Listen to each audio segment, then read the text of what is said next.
All right, so we are officially live. Welcome, everybody. This is the new Altitude Homes podcast studio. You might have seen a couple of my videos lately filmed in here. This has been a passion project of mine. My nerd gets to come out and set this all up. So if somebody could just give us a quick comment and let us know that you can hear us, I would like to introduce my guest, Mr. Stephen Wright. How are you, Stephen? Hello. Happy Friday. Happy Friday. It's been a while since we've been here. I see Mr. Jordan Enciso is online as well. So, Jordan, we do miss you and wish you were here, but hope things are going well in Arizona. So really tonight, all I want to do is just kind of BS about what's going on in the housing market and stuff like that. And we'll just kind of let the viewers take us where we want to go. So let's see. Nothing. Ryan says, love it when your nerd comes out. We'll just show that on screen. So, all right, cool. So let's kind of talk about what's been going on in the housing market lately. You know, a lot of the questions that we're getting on listing appointments or with buyers is, you know, what's going on with interest rates? What's going on with inventory? Am I going to be able to find a house if I sell my house? What are some of the things that you're coming across in the mortgage space? So same type of questions we get all the time. So after 2023, right, things are a little bit different than in 2024, which we're super excited about. Rates have had some reprieve. We've gone basically, I tell most people, we were at the nines. We were in the nines. No one wanted to say it. Everyone was high eights with costs. So to go back down from that, you know, probably average rate, I think I saw today, was in the low sevens. There's a lot of sixes, high sixes looking at for most stuff. That's a big difference for people. Huge. So I think that's probably the first part that we talk about to people. And we always remind them that our good friend Barry Habib said, hey, when rates go up, it's an elevator. When they come down, it's an escalator. So we are seeing that to the 10th degree, where it's, you know, a couple days good, one day bad, couple days good, one day bad. So it's a slow grind to get back where it was versus in late 2022, we shot up like a rocket ship. Right. So yeah, up like an elevator. And I think one of the things that was interesting when we had that meeting with Barry a month or so ago, one of the stats that I had never heard is that every time interest rates go up 1%, it takes 5 million people out of the opportunity of buying a home. Similarly, when rates come down by 1%, it brings 5 million more people back into the market and eligible for, you know, buying a home. Which, by the way, is more houses than we sold the entire year. Right. We don't have that many houses. So yeah, that's what we tell people too. We remind them that, hey, if this could be a sweet spot for you, where if you're going in, there's only a couple offers because of where rates are at. If we get down lower and lower and lower, like people are saying that we might, it makes it back to that frenzy again where people are waiving inspections and trying to overpay for a house. And there's 10, 15, 20 offers that we saw not that far in the past. So we're mindful of that this could be a great time. We're kind of in the middle of everything. We're not at the highest rates, not the lowest rates, but we're also in this little bit of a sweet spot inventory, although we are starting to see multiple offers creep in pretty quickly. Yeah. We've seen, like last weekend, we had 3 different offers go out. And one house had 9 offers on it, one had 10, and one had 4.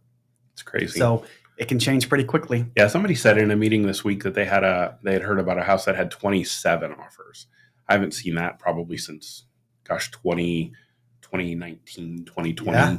You Remember, know, there was a time. Yeah, crazy stuff. And so, you know, we also talk about, you know, when interest rates go up and down 1%, you know, it changes your buying power by 10%. So, you know, the fact that, you know, interest rates have pretty much come off by about 1% since last fall, that really improves buyers' purchasing power too. Right. And so it's funny when I'm going through all of my, you know, I'm a total nerd. So anytime I'm going out on a listing appointment, I'm going through all my charts and graphs.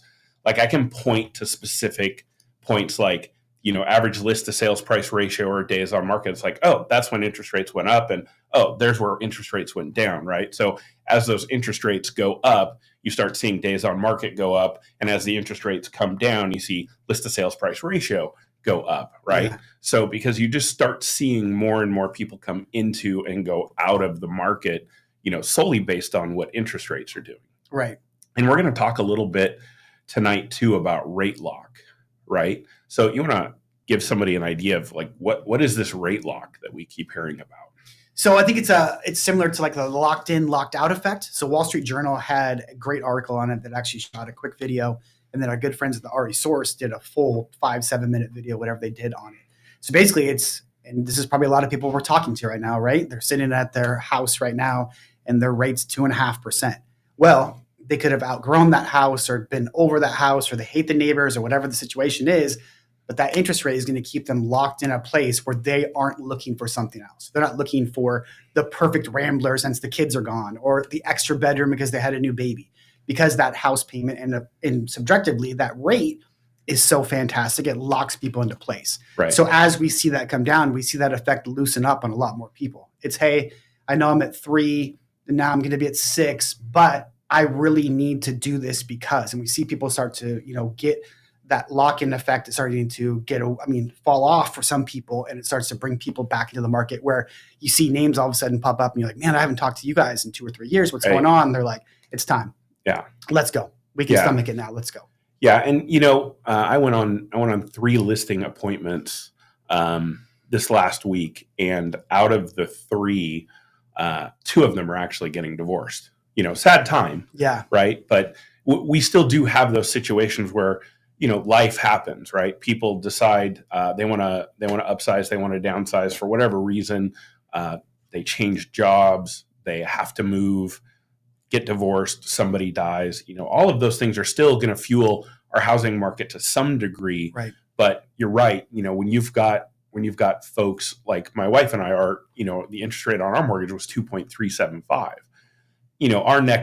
Most people, when they decide to move up to the next house, they're probably going into a house that's worth $100,000 or $200,000 more. Right. And if you throw on top of that a jump of 3% in an interest rate, that's a huge mortgage to start taking on. So it really has to be, you really have to have a huge motivation to want to move into that. So we'll kind of talk about that sort of things. Let's just see if there's anything in here. Ryan wants to know, when is the new May 10th? That's your boss wants to know when the new when the he new would May know this 10th way. is. Hey, Ryan, you text with Barry Habib on a personal level. We want that answer from you. That's right. You text him, and we'll wait for that answer from you. Yeah. So for those of you that aren't in the real estate and mortgage space, a couple of years ago, as interest rates started rising, Barry, who's pretty much predicted every upswing, downswing in the market since probably Jesus, came out and said, probably there were a bunch of economic factors that were coming out. The Fed was going to release a bunch of numbers, and I think it was 2022. May 10th, 2022? Or was it May 10th? 23. Was it 23? Yep. Okay. I can't remember. It's been like we were waiting for May 10th so long. I can't remember whether it's been a year or two. But so May 10th came and went, and interest rates continued to climb all the way through the summer. And a lot of us were just sitting around twiddling our thumbs like, hey, where did all the buyers and sellers go? So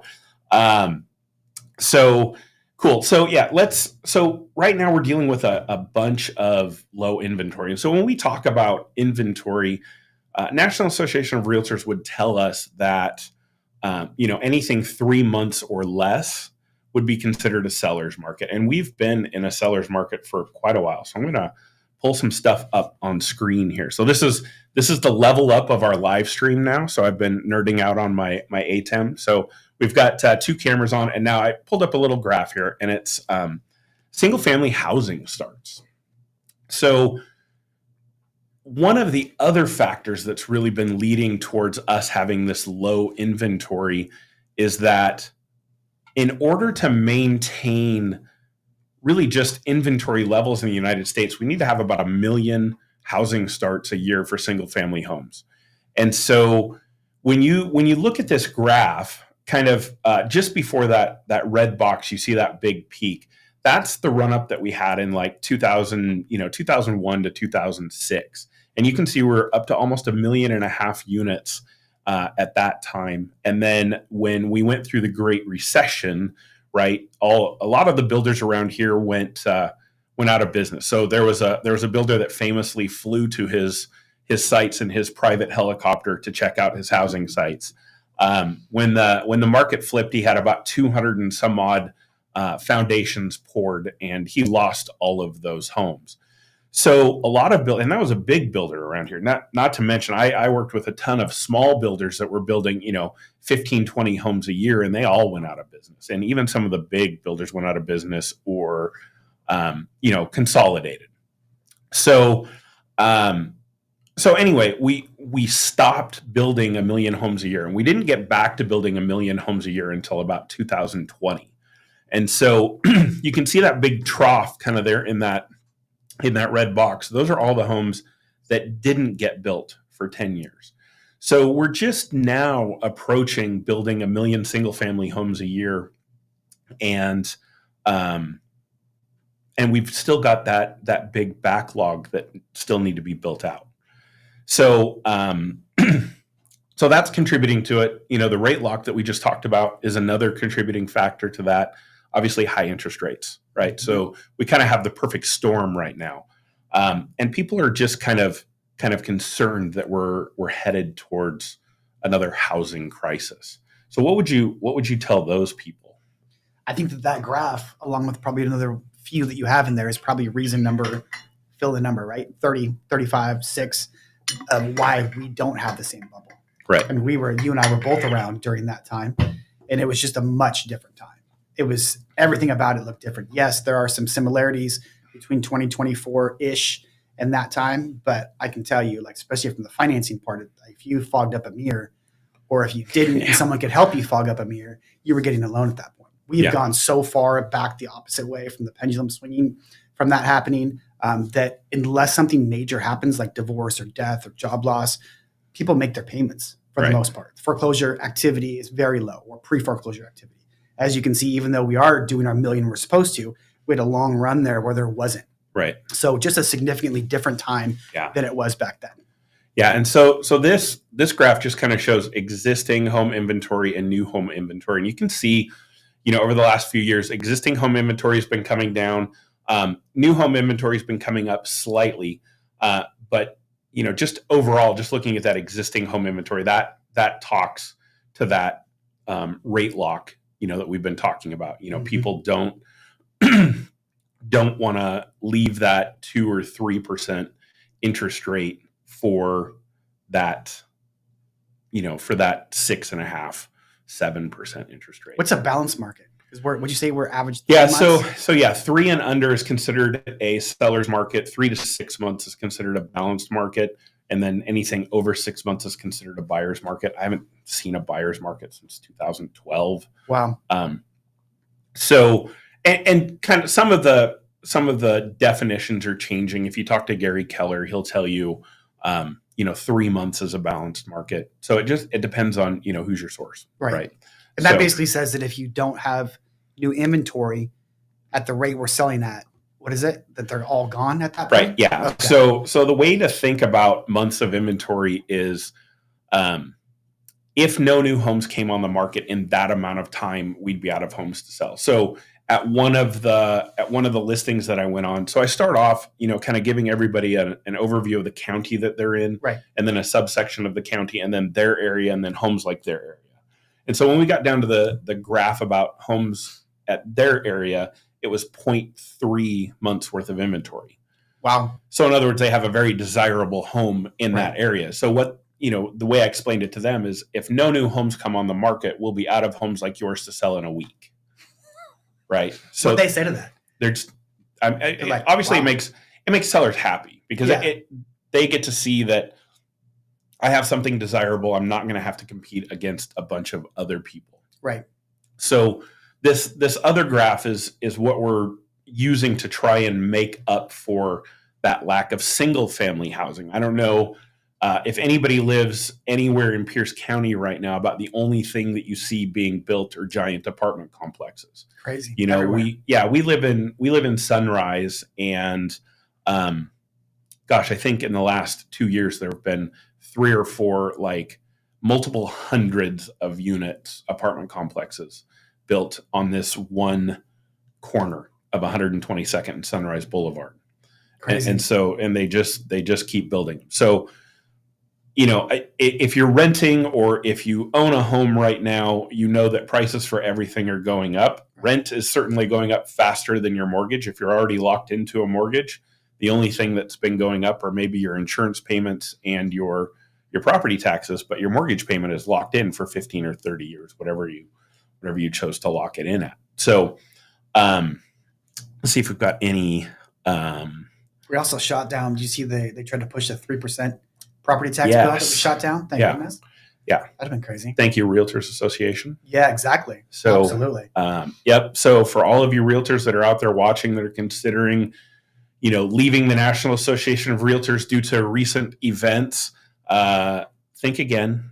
We are the largest political action committee, and we do fight for homeowner rights. So I'm going to continue paying my realtor dues for that reason.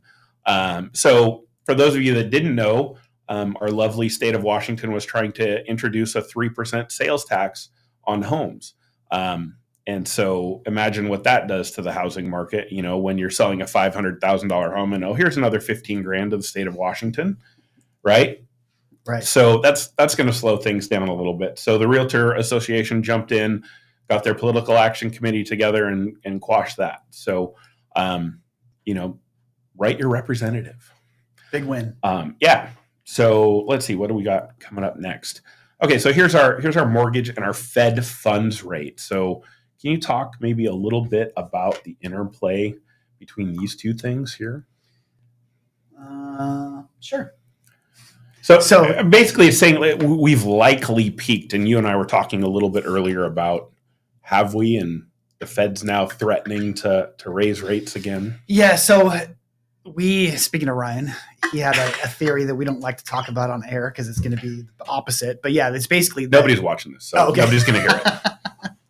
Yeah, so that's a couple people have come out and said, hey, what if the Fed does raise their rate? So it doesn't have a direct reflection of what interest rates are doing with mortgage rates. They're two separate things, but they do have some correlation. They have some crossover. And when we see that, especially since rates became what they were, we've never been more in tuned. I feel like we were talking about the other day with some other loan officers, and I'm the new guy in my office for the most part at 17 years. And so we have guys that have been doing it longer, and they're like, man, I never remember looking at MBS charts and rates and talking and watching the movement of big swings from the those day. Candle charts. Yeah. So it's just a big difference that we had. It's not that old of a thing that we had it. So as the Fed, which we're watching the minutes and we're watching, the Fed speak and do all these things, it can have instant knee-jerk reaction. Like we just saw, anything they say or don't say, or there's some, he didn't say this, which I think means this, you watch the interest rates change significantly from that. So with that, we do think still, we being the consensus of the industry, do think that rates have peaked. So the Fed rate, they're probably going to not change now, is my guess. And then in the future, there will be some decreases in that. So that will help interest rates long-term, and long-term being 2024, 2025. There are still, people that have said, hey, we're going to be somewhere in the mid fives in this year, 2024, and definitely in 2025, maybe lower fives at that point. But again, like you said, the NAR stat, right, for every 1% drop, another 5 million people are eligible. That doesn't mean they're going to buy, but now all of a sudden we go from 7 to 6 to 5. Again, that could start another little frenzy again. Yeah. So we will see. Yeah. And I sold some friends of mine home last year, and we put it on the market for $895, and we ended up at 1.1 million, no contingencies, waived inspection. They had no financing contingency. Even though they were getting a mortgage, they just opted to not include a financing contingency. $70,000 of non-refundable earnest money, guarantee against low appraisal, right? I mean, the whole 9 yards. And we're not seeing that nuttiness now. Yeah. We're seeing quite a bit of traffic on any new listing that comes on the market. Yep. Anything that's priced well, shows well.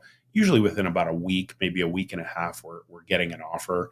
In many cases, multiple offers. And we're going back to the old Murphy's Law where, hey, this house has been on the market for 4 months. Let's make a $20,000 low offer. And lo and behold, you're in a multiple offer situation. Always, right? Yeah. It So always works that way. So yeah, it's crazy stuff like that. We're back.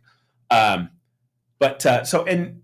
talking about the Fed funds rate, when people see this and they see mortgage rates, they feel like the two are like really intertwined, but the Fed funds rate is more your credit cards and your car loans and things like that, right? Absolutely. More consumer stuff. And the mortgage rate is tied to the bond market. Exactly. Yeah. Okay. The mortgage-backed security market, they call it the bond market, all kinds of interchangeable terms. But yeah, there's actual coupons that are traded.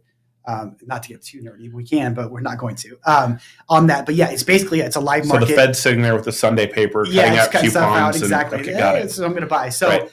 It's an active market like the stock market. So we actually watch it in real time. It's from Monday through Friday. They take holidays and banking holidays off. Like Monday, they'll be closed. But we can watch it in real, just the trading demand. So basically the way that it typically works, and this has ever changed since COVID happened, it was, hey, the bond market is kind of a safe haven.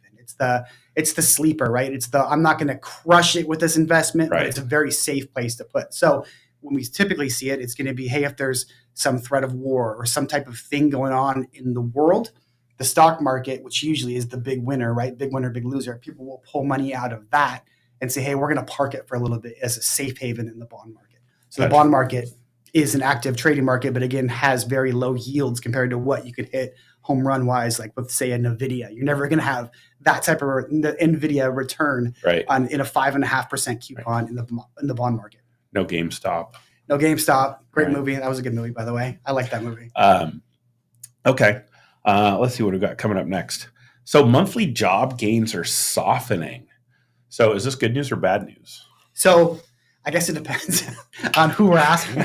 The crazy thing about this is, too, I know we were talking about the other day, is that the jobs report, when it first comes out, is always this big number. And then sneakily, 7 to 10 days or so, like they whisper it to somebody else, like, hey, we messed up. We're off by a couple 100,000. Here's the actual number. And they do it like clockwork. But it's crazy because the market reacts to that first number. It's right. like, hey, we have 2 million new jobs or whatever the number is. Right. And then it revises secretly in like the smallest fine print.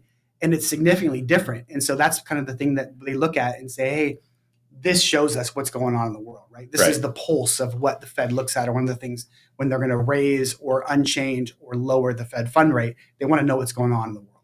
Right. So it can have a direct reaction. We've also seen that people have a lot of multiple jobs, which looks at like a lot of jobs are created or a lot of jobs are active. Some people might have 2 or 3 jobs, whereas gig economy. Exactly. Yeah. And then they think the economy is weaker or softer because of that.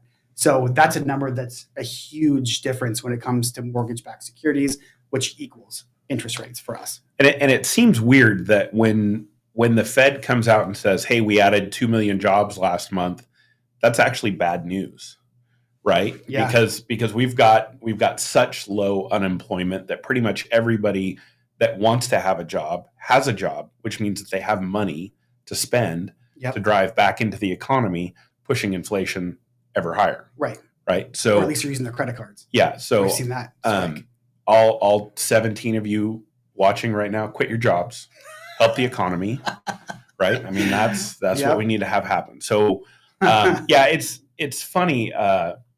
Today, actually, wow, happy anniversary to me. Today is my 21st anniversary in real estate. Congratulations. So, thank you. That's cool. And I never knew when I should just do an episode on things I never knew when I got into real estate. Like I never knew that you actually had to hire a sign company to put up a sign.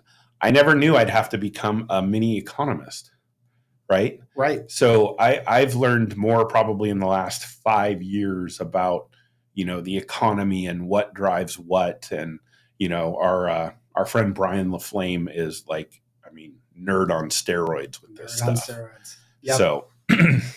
So, all right. So let's see. What do we got next? That's what we were just talking about. Unemployment sitting down at the end of last year at 3.7%, which basically, for all intents and purposes, that means that everybody that wants a job has a job, right? Mm-hmm. We're never going to get to 100% employment. There's always going to be some sector of the economy. So good news that everybody's working. Bad news that everybody's working and spending a ton of money and keeping inflation higher than what we'd like to see. Right. Soft landing. There it is. Oddly enough, there's inflation. So we've got core CPI and CPI. And so what's the difference between the two? I think cores, I could look it up. I swear that core CPI strips away housing and something else. I can look at that and see. Food and energy or something? Food and energy, it's something like that. I don't know. It strips away core. So, and And the Fed wants inflation to be around 2%, 2%. right? And so we're still hovering, 3 to 4, depending on which number you're looking at.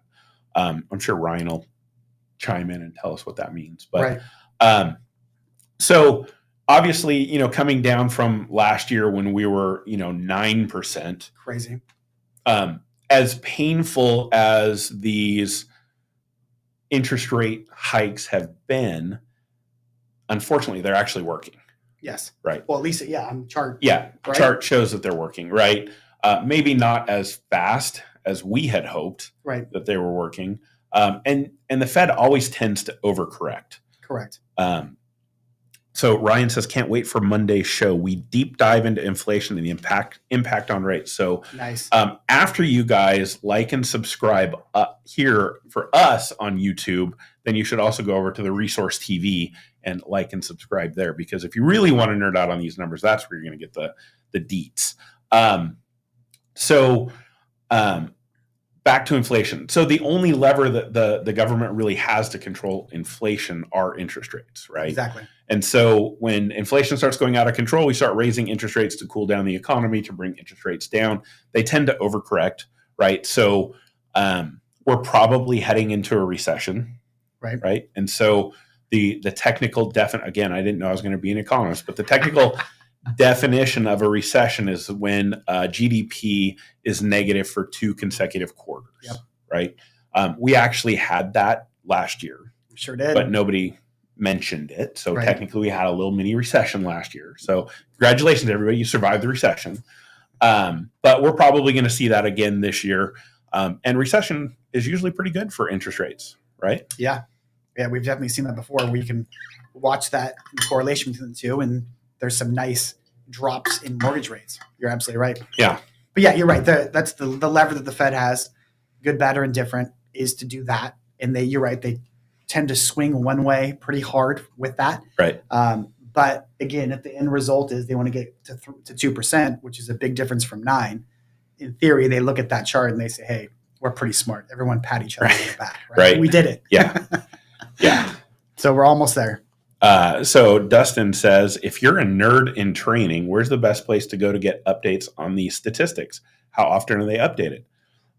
Dustin, my recommendation would be to partner with a movement mortgage loan officer like Stephen Wright, and he'd be happy to provide you that stuff. So there's so many links we could send to that. Fred, oh my gosh, there's so many different things if you could watch and look at, and the things that we look at. RE Source is a great show. Obviously, that's weekly. So that's pretty good pulse of what's going on. They dive pretty deep into that. But yeah, Dustin, short answer is if you want some stuff, we can definitely send you some links that you can check on anytime and all the time. Yeah. And Barry, our favorite insurance agent, says he's an insurance agent but still interested. So if you guys are looking for insurance services, I highly recommend Barry Grimmett at State Farm in University Place. He thinks I screwed him out of a house, but that's okay. We'll tell that. Well, that's a different take. I'll tell that story when he's on the show. So he was moving up from Florida and worried about, this was when the market was crashed, and worried he was overpaying for a house in University Place. And I think he would probably agree that he didn't overpay for that now. So it's pretty tough to do that in UP. It is pretty tough to do that in UP, and that's what I was trying to say at the time. But I was just a nerdy real estate agent. Is that a segue into how people are crushing it with equity right now? Let's see. Speaking of Barry's, see where we at. So talking about job gains, right? So other than Virginia and a couple states in the Northeast that I don't recognize because I wasn't really good with geography, pretty much every state in the union, and not Hawaii, but pretty much every state in the union has gained jobs from March 2020 to October 2023. And then that correlated directly to home price appreciation. So if you guys feel like houses are a little bit more expensive than they were during COVID, that is true. So we're up 45% since the start of COVID. So from Q1 2020 through Q3 of 2023, we're up 45% in Washington. So, if you look at a $100,000 house, you're basically paying $150,000 for that house now, right? We don't have any $100,000 houses that didn't get there on wheels, but so, that's a pretty significant jump. So Ironically, though, it hasn't really slowed our market down. No. So even with high interest rates right now, we still have buyers that want to buy, right? And we still have buyers that are qualified to buy. And so every time we see those interest rates hike up a little bit, really the buyers just kind of take a pause. Right. So they'll kind of step back for a month or two, and then they just go, oh, interest rates aren't coming right back down. Right. I still want to buy. Right. Maybe I can't buy what I was thinking I was going to buy, but I still want to buy because oddly enough, house prices are still going up. Right. You know, on one of the listing appointments that I went on Monday, they had bought kind of at the top of the market 2 years ago in 2022. Just a little over 2 years ago, they had bought, I guess it was 2021. Anyway, whatever. So you get the idea. The house was listed at $585. They ended up paying $657 for it, right, to just get into it. Right. And in the real estate world, time heals all wounds. And so the conversation that I had with them then is, yes, you probably are overpaying for the house right now. And when we look forward, you know, you guys aren't planning on moving anytime soon. Right. So be here long enough and the house will be worth this and then more, right? And so we're just a little over 2 years, probably 2.5 years now. And unfortunately, they're getting divorced, right? And so, but the house is basically back to what they paid for it, right? So, yeah, the house price appreciation has been crazy. I talk about that all the time. We're blessed with it. We're blessed in the PNW with appreciation. Yeah. And so, you know, when I'm talking to investors and they're thinking about buying maybe their first investment property, their next investment property, the first question that I ask them is, are you looking for appreciation or are you looking for cash flow? Right. So my wife and I bought a house in Chicago right as the world shut down. We closed in February of 2020 on that house. So that was perfect timing. I'm really good at timing the real estate market. So reach out to me if you need real estate tips. So I was worried that, you know, tenant's never going to make a payment all through COVID. She made her payments all the way through COVID. Everything was fine. And we bought that house. Believe it or not, there are places in the country that you can still buy an entire house for $70,000. So we paid $70,000 for that house. I had no delusion when I bought it that it was going to be worth any more than $70,000 at any point in my future. Right.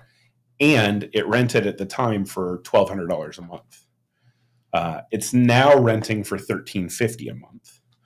We've done some improvements to it and stuff. The tenant's happy. She pays every month. We're happy.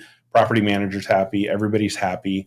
But we bought that because we're in our 50s looking at retirement in 10 years. And so we wanted the cash flow, right? It's rare that you can go into a market that has appreciation and cash flow. Right. And I would tell any investor, if you can go into any market and get both appreciation and cash flow, buy as much real estate as you can. Exactly. Right. So that and there was a brief moment in time. It was February of 2012. Had you bought here and bought as much real estate as you could, you would have just started riding that wave up of appreciation. Right. And you would have bought so low that you'd have massive cash flow in those properties. So anybody that bought investment property in February of 2012 in Washington, kudos to you. You are a genius. Right. And so yeah, here in the Pacific Northwest, if you're buying a piece of property as an investment, whether it's for your primary residence or as a rental, absolutely, you're looking at that appreciation. It's going to be tough to get anything to cash flow right now, because you'll probably be looking at a 7.5% to 8% on a non-owner occupied loan. Easy for me to say, right? And so you're going to have to put a massive amount of money down to just get that to break even or cash flow, right? But you're going to get good appreciation. Probably going to see 4 to 5% appreciation this year, and then as those interest rates tick down, that's just going to super fuel that again. So talking about that, home prices annual. So as you guys are looking at this chart, the green line represents what we would consider our average annual appreciation. So that trend line represents a 4% increase in home values every year. So if you look at that little bump where there's a 21% above the trend, that was our 2003 to 2006 everybody fog a mirror, work at Yep. McDonald's, buy $1.5 million home, What could go wrong? right? Nothing could go wrong with that. If anybody wants like some good context on that, I always recommend that they watch the movie The Big Short. Yeah. Does a perfect job of explaining exactly what happened during that time. Then you can see home prices fell off. So people are worried about home prices crashing. You can see that we've had a good run of home prices. Home prices in 2023 were just off slightly from 2022. And we would consider probably 2021, 2020, 2022 as anomalies. Yes. Like if we could just take those years out of this, similar to if we could take 2003 to 2007 out, right, and get back to more normal years, we're only 7% above the trend right now.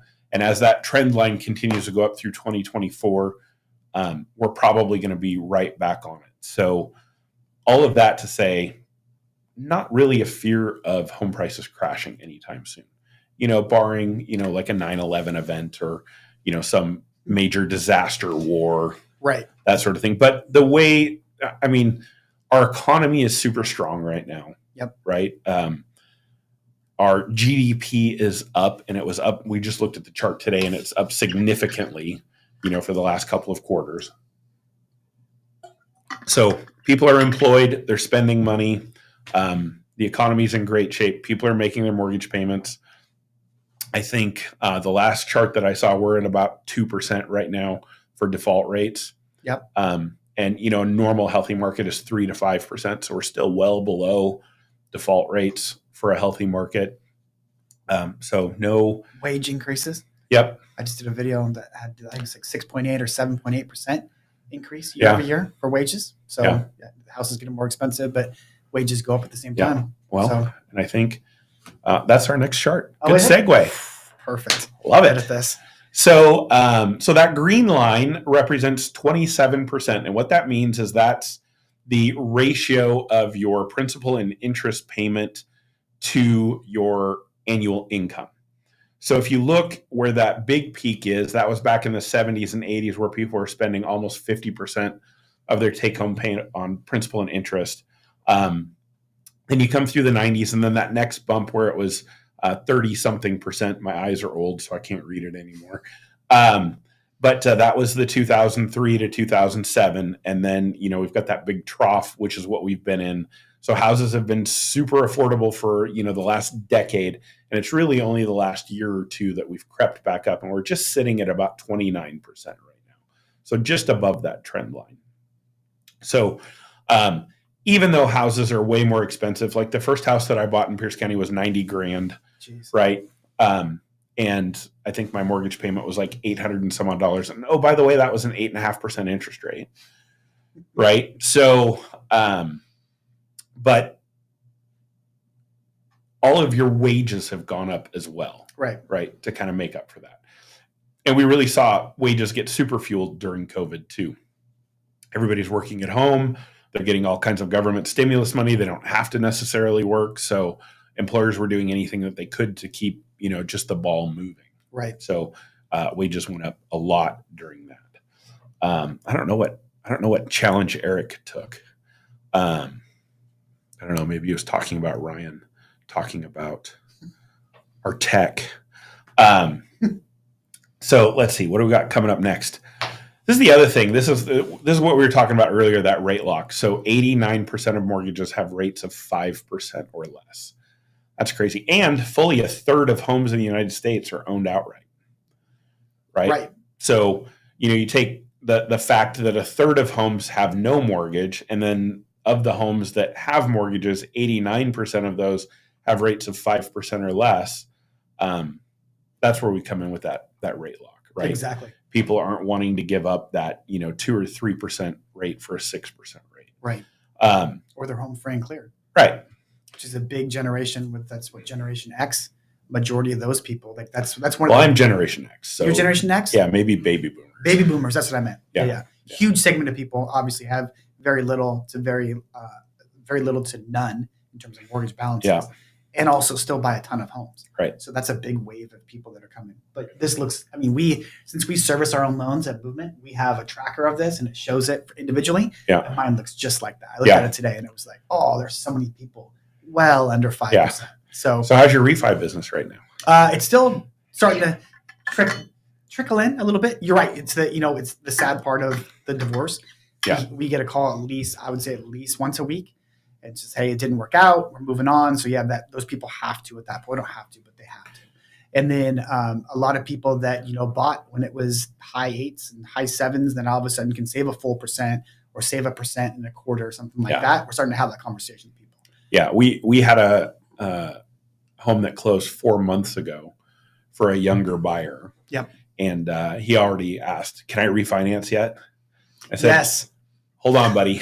Yeah. That was my should I refinance my mortgage video that I put out a couple of weeks ago? Yeah. That was in direct response to him because he's already seen basically they've come and we got him a 2-1 buy down. Yeah. So he's already in the 6s right now to start with. Which helps a ton. He wants to make sure that by the time he gets to the 7, when that interest rate creeps up 1% in a year, that he's ready to refinance. And so the benefit for him is he's going to have that big escrow account that'll pay for that refinance. Exactly. So, plus with the prices of homes, we all do it. We're all home owners and we think we can save because the savings happens quick. Yeah. Right. Because you financed $400,000, $500,000, $600,000.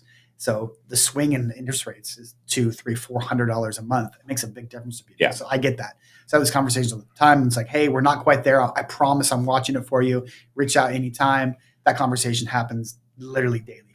Yeah. They're just watching it. They're like, I'm going to save. Yep. I'm going to save some money here. And I get it. Yeah. I'm right there with you. So, yeah. And, I kind of made the point in that video because this was my life for 10 years. I just, I need a new car. It's time to refinance the house. Pulling money out and refinancing is great. Just don't get kind of addicted to refinancing. So every time you see that rate drop, 0.5%, I know all the mortgage guys out there are wanting me to shut up right now, but don't call your mortgage guy and say, hey, I want to refinance my house because you're adding on typically, unless you're paying the costs of that refinance out of your pocket, right. You're just adding on to your mortgage balance. So that's why we're here, right? So Steven and I, and the people on my team and people on your team, like we're watching what home values are doing all the time. And we're going to reach out and say, hey, you jumped in when it was 7.5%. We're sitting at like 5.75 right now. Right. You would save yourself a ton right now to refinance, Right. And even if you wanted to go from a 30-year fix to a 15-year fix, that might make sense for somebody, right? Exactly. And save a couple $100,000 in interest. Yeah, but that's the great part about that too, is that, again, since we service our own loans, that conversation is such a like intricate conversation without having to do all the things that people dread about the mortgage. So it's easy for me to say, hey, John, you're at 7.5%. I know what it looks like, what you've paid down to currently. Is this kind of the number you're looking at? Yeah. Okay. So with this new rate that we're looking at, here's the cost, here's the savings. We can work backwards into that divided into that will tell me how many months it would take to break even the cost. But you can tell pretty quickly. If I'd say, hey, the great news, it'll take you 117 months to recoup the cost, we would run. So it wouldn't happen with that. So it's easy for us to give that number beforehand and say, okay, now I think we're at a sweet spot. Yeah. If you're going to stay in the house longer than what I'm talking about, this can make sense. Now, give me your W-2s, your blood type, your first kid's middle name, and all those things at that point. But yeah, we can kind of work backwards into that. But you're absolutely right. People that, especially we see people get preyed on pretty hard, where they just look at a rate sheet because they're XYZ bank and they choose the lowest rate possible, which makes sense, but has massive cost. Right. So people get stuck into something where they owed 400, now they owe 435, but they got a lower payment. Right. So we try to avoid that if at all possible. And sometimes it's that conversation with, hey, we're not there yet, and here's why I think that. Ultimately, it's your decision, but I'm going to give you all the numbers beforehand to make sure you make the right choice for you. Yeah. So. Yeah, I had a client reach out. This has probably been 3 or 4 years ago now, and she lived in a community called Grand Firs, bigger lots and stuff, really nice community. And she's like, hey, we're thinking about selling and moving to insert, other state here. Right. I can't remember where they were going to move. And I looked at it and I was like, based on what you guys owe on the house right now, like I think you're right on the edge. Right. Give it about 6 months and I think we'll be there. And so I called her back in 6 months. And I said, good news, like house prices have gone up. I think you guys have got plenty of equity. She's like, okay, great. Yeah, let's go. I was like, okay, cool. Remind me what you owe on your house. And it was like $15,000 more. I'm like, did you guys refinance? She's like, yeah, we just refinanced, but it saved us like $300. Okay, well, yeah, but you added $15,000. I was like, okay, Give it another 6. They did it again. They did it 2 times. I just stopped calling. I'm like, you guys better fall in love with that house again. Yeah. You're stuck in Grand First for a little while. My goodness, that's wild. But yeah, if people call and say the right things, right? Right. Yeah. You can skip a month's payment. You get to have your escrow refund, like whatever it takes. Right. Save you $75 a month. You're like, yeah, okay, sounds good. And I don't have to pay any money out of my pocket. Good. Sounds good. Yeah. No good. So talking about like down payments and stuff, still big misconception out there that you need 20% down to buy a house. Yep. Right. So this is from the National Association of Realtors, kind of what, first-time home buyers, do you want to scoot over just a scooch that way? Yeah. You're just getting half your face cut off. Right there? But there you go. Perfect. So, we've got our VA buyers, they're used to 0 down. Yep. Right. Despite what Dave Ramsey says, I'm probably going to get yelled at for being a Dave Ramsey endorsed local provider, but he came out with an article last week saying avoid VA and FHA loans because the fees are too high. Interesting. I don't know. But we've got a lot of VA buyers around here. We got a giant, military base, JBLM right? is huge. JBLM. Yeah. So one of the largest military installations in the country. So we've got a lot of VA buyers that are used to buying 0 down, and I have a ton of VA buyers that I've helped throughout the years that every new duty station that they go to, they buy another house. Right. Right. And then they just turn the one that they left into a rental, and that's their secondary retirement. Yep. Love that. Then we've got our FHA folks, 3.5% down. Yep. Right. And then we've got, conventional anywhere from 3% to 99.99% down. Right. Right. And if you look at this chart, you add up those first 3, fully more than 50% of buyers put down less than 10%. So being a Dave Ramsey endorsed local provider, or a Ramsey trusted professional, as we're called now. Oh, nice. We get calls all the time from folks that are saying, hey, we really want to buy a house, but we don't have the 20% down. Mm-hmm. And so we run the math for them and say, hey, how long do you think it's going to take you to save that money for that 20% down? Right. And they're like, I don't know, probably another year and a half. Okay, well, here's what house prices are going to do in a year and a half. So yeah, sure, you only have to come up with 20% of the difference to make the down payment. But in many cases, it's $40,000, $50,000, $60,000 that house is going to appreciate over that, year and a half. Right. And so we're having the conversations, and I actually got to meet Dave Ramsey many years ago, and he was talking to a bunch of us realtors, and he's like, look, I'm never going to say this on the radio, but as long as you help people avoid private mortgage insurance as soon as possible, which for those of you that don't know what PMI is, or private mortgage insurance, anytime you put down less than 20% on the home outside of a VA loan, you're going to have private mortgage insurance. So it's basically it would be like me paying insurance on Steven's car. Right. So you're paying insurance for the lender in case you are a knucklehead and stop making your mortgage payment. The mortgage servicer can get the money back for that loan. Right. Exactly. Nailed it. So really being good stewards of people's money is really what Dave's talking about. Right. And so that's what we were talking about, watching the equity in the home. Hey, you bought for $300, it's worth, $500. Now you could refinance, drop your PMI payment, and, save some money on the payment, et cetera.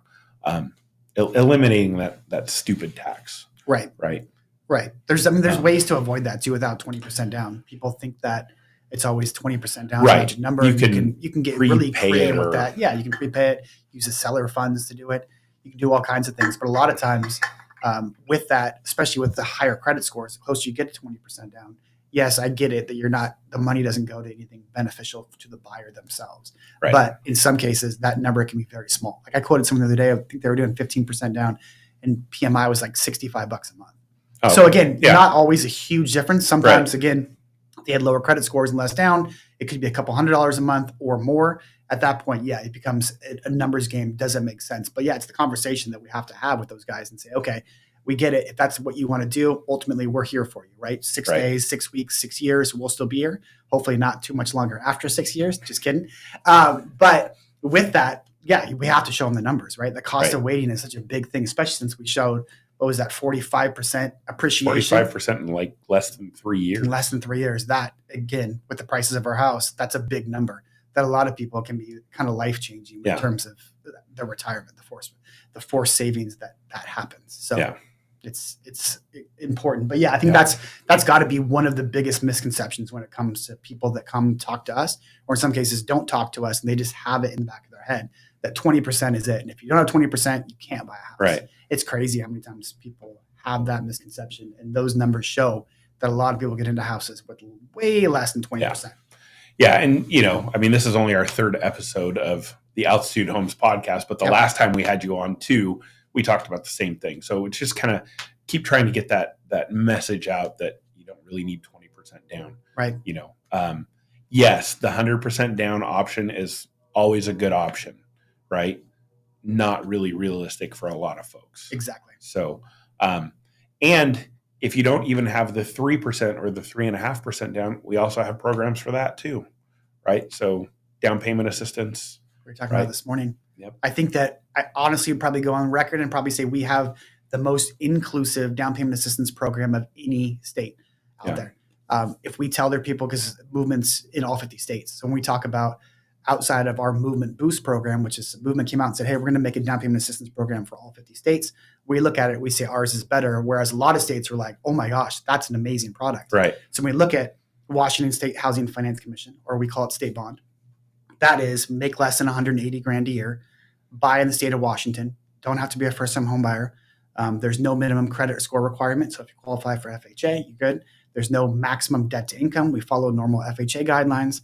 Oh, and by the way, you can buy a single wide manufactured home, double wide, duplex, single family, condo, townhouse. Like that's a lot of people that we talk to and they say, hey, I have a job. I have a good credit score. I have a little bit saved. This is the one thing holding me back from buying a house is the down payment. So to be able to present that program and to be able to present it to such a large audience, I think that we're pretty blessed when it comes to that in this state. A lot of people don't know about it. We tell them that and they're like, oh my gosh, that's me. And that's a lot of people that I probably know that could benefit from the program. Well, and you don't have to prove that you don't have any money to use it, right? Exactly. So we talk to a lot of people like, hey, keep your money in your pocket, right? Use this program. And now the money that you have can go to put in the gold-plated bidet that you want or, whatever, all the right? things you want. Yeah, exactly. And it's such a widely used program that I think a lot of times as listing agents, obviously you can speak to this more, that if it comes across with a pre-approval letter that says down payment assistance from Washington State Housing Finance Commission, it's not this, because a lot of people dealt with it and had success with it. Yeah. And I think it's a pretty prevalent use program. And really it typically only adds about 1 day on the processing time, right? Yeah, exactly. So yeah, the second set of eyes. Yep. But you're absolutely right. That's a great way to people get in, talk about cost of waiting. That's the one thing holding you back and you might not ever get to the down payment. Yeah. That's tremendous to get it to help people with that piece. Yeah, especially if you're chasing that 20% down and home prices just keep going up. Right. So, so Jill Payne wants to know, what program is that, and do other lenders have it? What should I ask my buyer's lender? So, Jill, are you talking about what was it called? The Movement Boost program? That's probably unique to Movement. That's ours. Yeah, we built that one. But the other one is through Washington State Housing Finance Commission. Yeah. So probably there's numerous programs within that, but the most widely used one is called Home Advantage. Right. So I would think it's not lender specific. There's a lot of lenders that do it. Right. Most lenders have that program. Yeah. They have that in their arsenal somewhere in there. Yeah. Jill said yes. So I'm wondering if she was just talking about, and I think probably, other lenders have a similar product, some of the bigger lenders. Who did I see that just, did Guild buy somebody? Guild buy Fairway or Academy? Academy. Yep. Okay. Yeah. So we're seeing a huge consolidation in the mortgage space too. Movement's still one of the largest. Yeah. So, yep. But yeah. Any large lender I think would have there's some version of their own just to make sure and bridge the gap from other states that have subpar ones or don't have one. They want to offer one. So yeah, I'm sure the guilds and the cross countries and places like that all probably have their own too on top of that. But like I said, I think our state bond is pretty tough to beat. Yeah. And so Jill, really the easy answer is just use a Movement lender. That's easy. So yes, Washington State Housing Finance Commission Home Advantage. Yep. That's the one. That's the one. And then first time homebuyer challenges, right? So here's again from the National Association of Realtors, finding the right property. That's where we come into play, right? So we can have you in, set you up on a home search, tailor it. You get notified the second something goes live. Saving for down payment, which is what we were just talking about. Understanding the process, that's where we come in as well. It doesn't cost you anything to sit down with a realtor or a lender and just kind of say, what do I qualify for? What does this look like? How long does it take? We don't bite, right? So we're here to provide the information. And, like I had somebody, Amanda and I were just out at a listing appointment this week. And the guy's like, well, we're not 100% sure that we want to list right now. If we start going down this path and we decide not to list, then what? I'm like, no big deal. That's a good question. I've been doing it for 21 years. I'm probably going to be doing it for at least another 10. So as long as I'm the person that you consider, in the next year or two or whenever you decide to buy or sell, it doesn't matter to me. Right. Right. I'm just here to give you the information and help you make the best decision for you. Right. Right. I don't eat unless I sell a house, and it's clear I eat pretty well. So, yeah. So, don't hesitate to reach out to a realtor or a lender and just ask questions. Right. That's what we're here for. We love Google for a lot of things, but doing that research on your own can lead you down some paths. Or, of course, talking to your uncle's friend who bought in 2010 at the barbecue. Every situation is just so different. Every house is unique. Every neighborhood pocket when it comes to stuff you look at. Everyone's situation, from my situation of people that are coming out of college and they're like, I got to wait 2 years of a new job. No, you don't. It's a lot of things that people have, either information that they've read online or heard from somebody, or just like third generation of passing something down. It just can be wrong. So yeah, absolutely. Get a hold of us.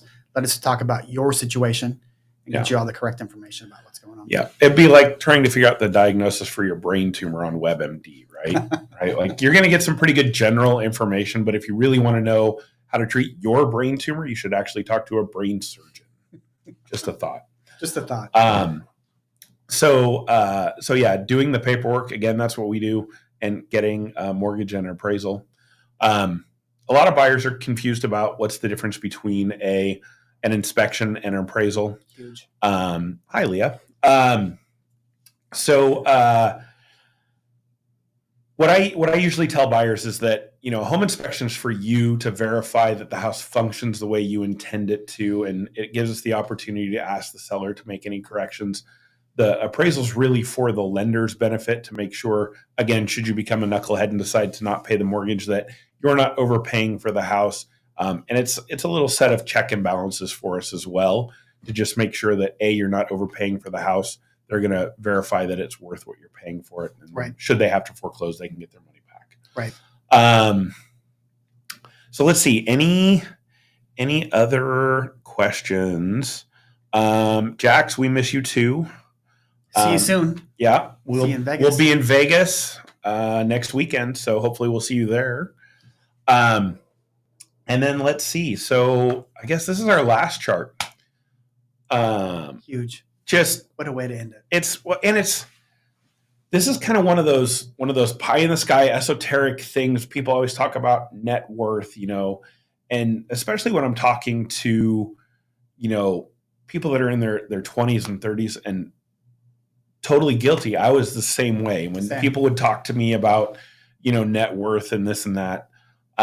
Really, the bottom line, guys, is that your landlord's not writing you a check at the end of the year for living in their apartment or house or whatever it is that you're renting. Right. Your house is actually writing you a check. It might not be something that you have access to today or tomorrow or maybe even 5 years from now.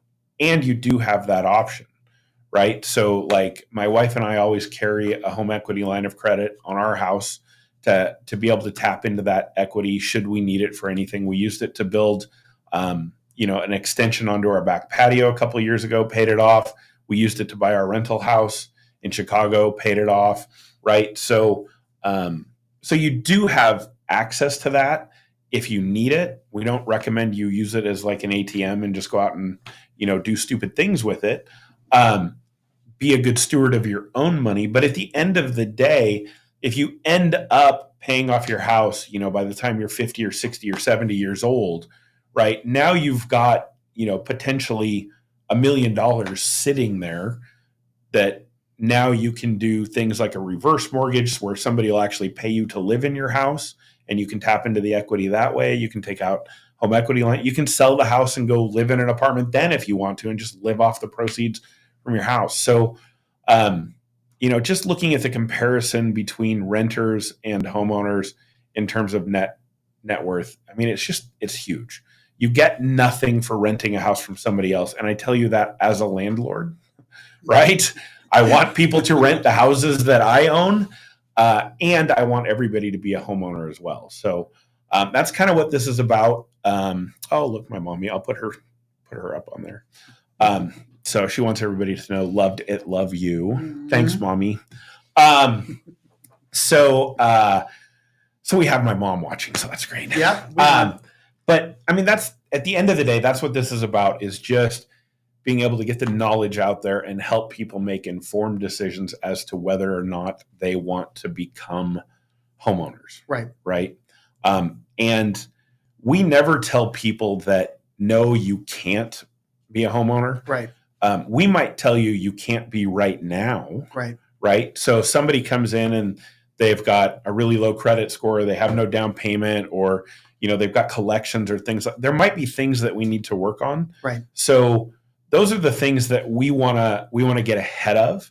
What's always a challenge is you go out to an open house, you fall in love with that house, and then you go, okay, let's put an offer in on it, and then you find out you can't get the mortgage. Right. Right. That's way harder than having you come in 6 months, 12 months, 2 years before you're thinking about buying, having us just take a look at your credit, look at what you're making, and get a game plan together. Right. Right. So again, it doesn't cost you anything to do that. Just figure out where you're at, and then we can put a game plan together to help you get there. So it's never no, it's just maybe a not right now. Right. And there are a lot of people out there that are thinking not right now because I have this, this, and this. And a lot of those things might not be something that they have to worry about. Absolutely. So we find that a lot of times or things too. They shouldn't worry about. Right. Pay an old collection off. Don't need Right. to. Do things like that. So yeah, I think that knowledge is absolute power when it comes to that. Yeah. And I definitely get those calls from open houses. Hey, they're reviewing offers in 2 hours. And of course, it's super complicated. We love those phone calls. But as a people pleaser, that hurts my soul when I have to call people back and be like, ooh, I know you fell in love with that house. Right. No, I can't do it. We can't make this one happen. But that's why we love the opposite of that too. People that come in there and we do, and then we tell them, okay, here's what payments look like. We get them settled into a range that's going to make sense for their budget, where they get to go to an open house at that point and fall in love and pick out paint colors. Oh, I would do this and I would do that. And then we get to have that conversation with them. Like, yeah, absolutely. Let's submit an offer. Let's do the things and go from there. Yeah. I think that makes a huge difference. But I would say when it comes to that chart, I heard someone say that housing always wins. And I think it shows it. Yeah. Numerous charts we've looked at before. It's housing is the champion. Yep. You can't bet against them. Yeah. We can go back to the, home price appreciation chart. And yeah. I mean, when I posted my little predictions video a couple weeks ago, and some guy wrote back, yeah, that's what they said in 2006 too. Right. Right. And I just said, yeah. And had you bought that house in 2006, here's what it would be worth today if you didn't have to sell it. Crazy. What was it? Right? What was the difference? Average sales price in Pierce County at the time was like $275,000 or something like that. And our average sales price, what was it, Amanda? It was like almost 873 or something? Yeah, average list price was like $873 or something like that. Right house? Now. No, for just in Pierce County, right? Wow. But I mean, you just look in the house prices have almost probably more than doubled, or pretty close to doubled since 2006, taking into account the giant drop off. So I just replied to him like, thank you for making my point. Yeah. Like, yeah, that's what we were saying in 2006, and we were wrong for a couple of years, and now we're back, and look where we're at now. So, when we bought our house in 2006, we paid $400,000 for it. We looked up in 2012; it was worth $275,000. Right. Had we had to sell in 2005 or in 2012, it would have sucked. That would have hurt, right? Yeah. It would have hurt a lot, Mm-hmm. and we didn't have to sell, and we still have it, and it's worth more than $400,000 now.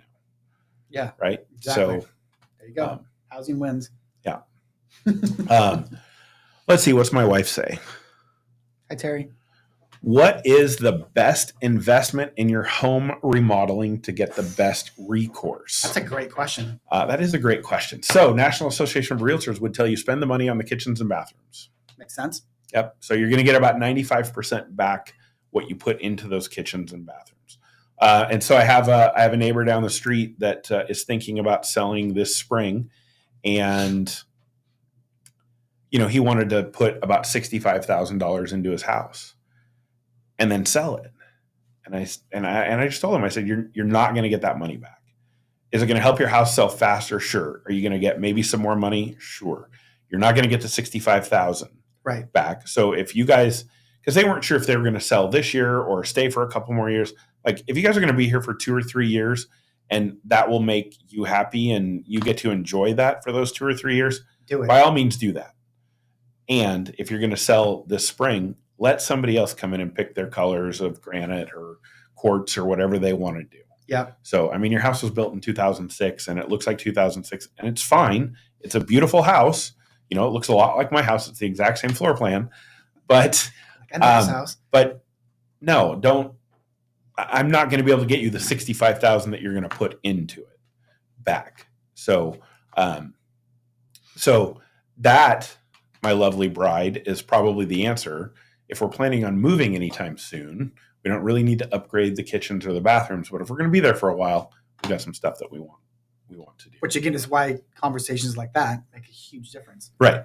To have you, hey, before I struck a check for $65,000 and make some kind of weird design choice that people might not even like because it's so personalized, what would I do? Right. So, Mr. Dustin Reed, do you think homeownership is the deciding factor in building wealth, or rather a trait of people who make good financial decisions? It obviously contributes a large portion of wealth either way. Well, I think when you look at it, a home is probably top 1 or top 2 contributing factor to that person's overall net worth. Agreed. Certainly for me, it's definitely in the top 2. So I've got my investment accounts and my homes, right? Those 2 things right there are probably the majority of that. And then I obviously have my investment in this business, and Keller Williams, Puyallup, et cetera. But by far, my home and my investments are the top contributing factor to our net worth.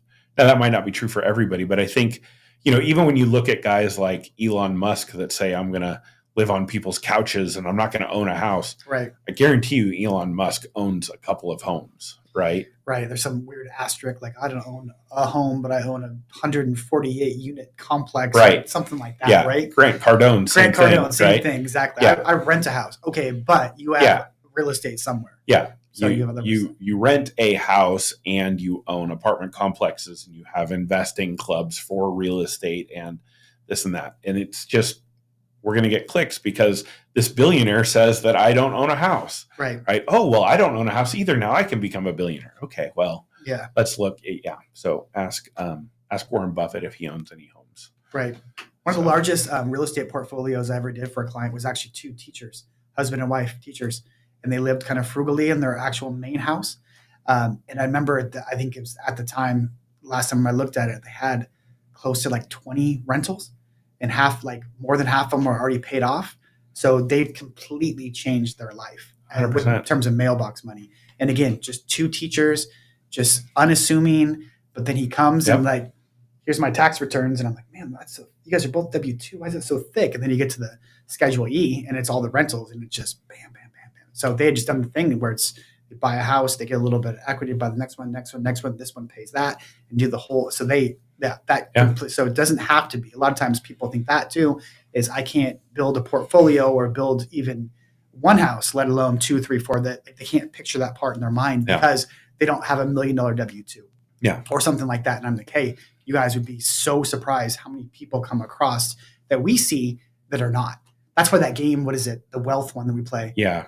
Cash flow game. Yeah. Like I got close the other day and the last time I played it, and then I was like a truck driver. I almost won the game. Right. And the guy next to me is like, wait, how'd you do that? You're a truck driver. And I was thinking that's probably something that we could run into more times than we Yeah. ever think about, is that people have this misnomer that you have to be a millionaire to start a rental portfolio. Whereas people all the time that makes nowhere near $1 million a year have large rental portfolios, and they sail off into the years where they don't have or the fixed income is small or not a lot.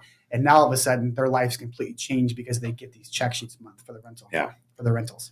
Yeah. One of my biggest investors, David Sanchez, he actually teaches carpentry skills to people. Yep. And back in 2006, he was going to buy a house, and he's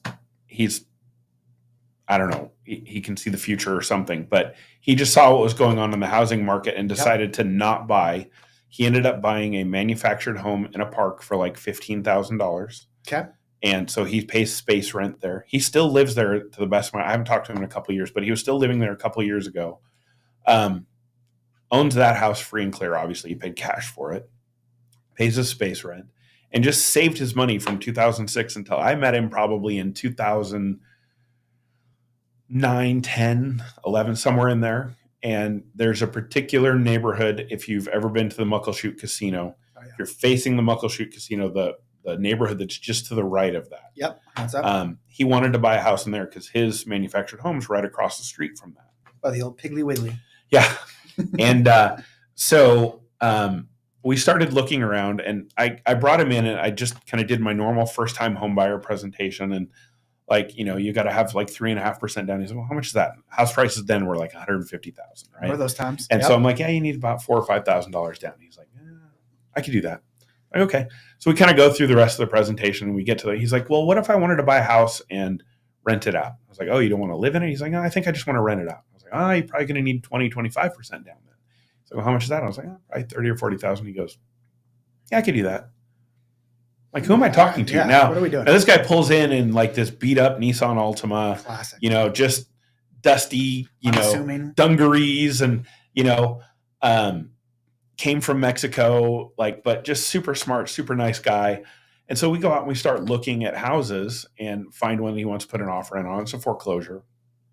And the lender I was working with at the time calls me and says, John, can you have David send me a non-redacted bank statement? Yep. Sure. So I call him up and I say, hey, look, she's not looking to do anything nefarious or anything. She just needs a clean bank statement to see your assets. And so he sends that in. Let's just say that he could pay cash for pretty much any house that was on the market at that time. Yeah. He ended up buying 4 houses in that neighborhood over the next couple of years. He paid cash for a couple of them, put mortgages on a couple of them.